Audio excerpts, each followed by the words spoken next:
ગઢડા ખાતે પૂર્ણા યોજના અંતર્ગત જિલ્લા કક્ષાની મહેંદી હરીફાઈ સંપન્ન. જિલ્લા પંચાયત પ્રમુખશ્રીના અધ્યક્ષસ્થાને કાર્યક્રમ યોજાયો. ગઢડા ખાતે દાદા ખાચર કોલેજમાં પૂર્ણા યોજના અંતર્ગત જિલ્લા પંચાયત પ્રમુખ શ્રી જેઠીબેન પરમારની વિશેષ ઉપસ્થિતિમાં મહેંદી હરીફાઈ યોજાઈ હતી. આ કાર્યક્રમમાં ઉપસ્થિત કિશોરીઓને પૂર્ણા યોજના વિશે વિગતવાર માહિતી આપવામાં આવી હતી તેમજ પૂર્ણા યોજના અંતર્ગત કિશોરીઓને સશક્ત અને સુપોષિત બનાવવા માટે સરકારશ્રી દ્વારા કરવામાં આવેલા પ્રયત્નોની માહિતી આપવામાં આવી હતી. જિલ્લા પંચાયત પ્રમુખશ્રી દ્વારા ખૂબ જ રસપ્રદ શૈલીમાં મહિલા સશક્તિકરણ તેમજ મહિલા બાળ વિકાસ વિભાગની યોજનાઓ દ્વારા સરકારશ્રીના જેન્ડર બજેટ તથા સ્થાનિક સ્વરાજ્યની સંસ્થાઓમાં મહિલાઓ જે અનામત આપવામાં આવ્યું છે તે માટે નારી શક્તિ પર માર્ગદર્શન આપવામાં આવ્યું હતું. ત્યારબાદ જે કિશોરીઓના પ્રથમ 3 નંબર આવેલા હતા તેમને ભેટ સ્વરૂપે સ્માર્ટ વોચ, સ્ટીલ બોટલ, પ્રમાણપત્ર તથા પૂર્ણ બેજ આપી પ્રોત્સાહિત કરવામાં આવ્યા હતા તેમજ ભાગ લેનાર દરેક કિશોરીઓ પણ પ્રોત્સાહક ઇનામો આપવામાં આવ્યા હતા. કાર્યક્રમમાં અંતે પોષણ શપથ લેવડાવવામાં આવ્યા હતા. જિલ્લા પંચાયત ICDS શાખાના ડિસ્ટ્રિક્ટ કોઓર્ડિનેટર વિકીભાઈ દુધરેજિયા દ્વારા કાર્યક્રમની આભાર વિધિ કરવામાં આવી હતી. આ કાર્યક્રમમાં જિલ્લા પંચાયત મહિલા બાળ વિકાસ સમિતિના ચેરમેન શ્રી કલ્પેશભાઈ પાવરા, વિભાગીય નાયબ નિયામક શ્રી ઇલાબા રાણા, પ્રોગ્રામ ઓફિસર શ્રી શારદાબેન દેસાઈ, તાલુકા પંચાયત ઉપપ્રમુખ શ્રી રણજીતભાઈ ગોવાળિયા, અગ્રણી શ્રી પાલજીભાઈ પરમાર, પાટણા ગામના સરપંચ શ્રી કિશોરભાઈ સિંધવ સહિત જિલ્લા પંચાયત કચેરી ICDS શાખાનો તમામ સ્ટાફ, ICDS ગઢડાનો તમામ સ્ટાફ તેમજ બહોળી સંખ્યામાં કિશોરીઓ, આંગણવાડી વર્કરો તેમજ અન્ય આગેવાનો તથા ગઢડાની સ્વૈચ્છિક સંસ્થાના કર્મચારીઓ ઉપસ્થિત રહ્યા હતા. હું ડિસ્ટ્રિક્ટ કોઓર્ડિનેટર પોષણ અભિયાનનો છું. આજરોજ પૂર્ણા યોજના અંતર્ગત મહેંદી હરીફાઈનો કાર્યક્રમ યોજાયો જિલ્લા કક્ષાનો, જે ગઢડામાં દાદા ખાચર કોલેજમાં હતો અને એમાં માનનીય આપણા જિલ્લાના પ્રમુખ શ્રી જેઠીબેન પરમાર હાજર રહેલ, અલ્પેશભાઈ પાવરા હાજર રહેલ, ચેરમેન શ્રી મહિલા અને બાળ વિકાસના રણજીતભાઈ ગોવાળિયા, તાલુકા પંચાયતના જે ઉપપ્રમુખ સાહેબ છે એ હાજર રહેલ અને બહુ સરસ મજાનો કાર્યક્રમ રહ્યો આજે કે જે આપણે કિશોરી સશક્તિકરણની વાત કરીએ છીએ. કિશોરીના હાથમાં જ આજે આ આગળનું ભવિષ્ય છે દેશનું. એના માટે સરકારશ્રી ઘણા બધા પ્રયત્નો કરતા હોય છે, જેમાં ICDS શાખામાં સતત કિશોરીને કૌશલ્ય વર્ધન તાલીમ આપવામાં આવે છે. પ્લસ આપણે ICDS શાખામાં અલગ અલગ મિલેટ્સમાંથી બનતી વાનગીઓ પણ સતત એમની પાસે બનાવીએ છીએ. પ્લસ કિશોરીઓને પ્રોત્સાહિત કરવા માટે ખાસ કરીને કે કિશોરીઓ પોતે જાતે પોતાના પગ ઉપર ઊભી થાય અને આગળ નારી સશક્તિકરણની વાત થાય એ માટે બહુ સરસ મજાનો કાર્યક્રમ આજે રહ્યો, જેમાં આભાર વિધિ મને સોંપવામાં આવી હતી.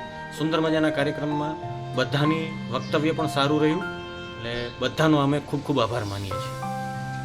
મારું નામ આશીષભાઈ ભુલિયા છે. હું ICDS ગઢડા ખાતે બ્લોક કોઓર્ડિનેટર તરીકે ફરજ બજાવું છું.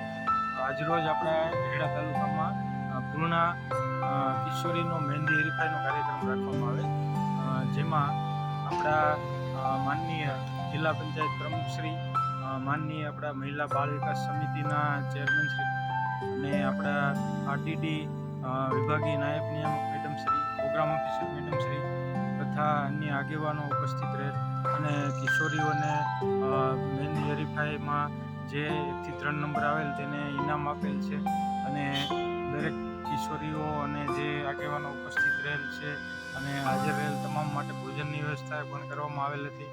અને આ કાર્યક્રમમાં કિશોરીઓને પોષણના મહત્ત્વ અને આપણા સરકારશ્રીની વિવિધ યોજનાઓ વિશે માહિતી આપવામાં આવેલ, તો આજનો આ કાર્યક્રમ ખૂબ જ સફળ રહેવા પામેલ છે. ની અંદર કિશોરીઓની અંદર કુશળતાઓનો વિકાસ કેવી રીતે થાય એ પણ સાથે સાથે પ્રયત્ન થઈ રહ્યા છે અને એનું ઉત્તમ ઉદાહરણ એ આજે આ તમારું મહેંદી માટેનું જે કોમ્પિટિશન છે એનું ઉદાહરણ છે.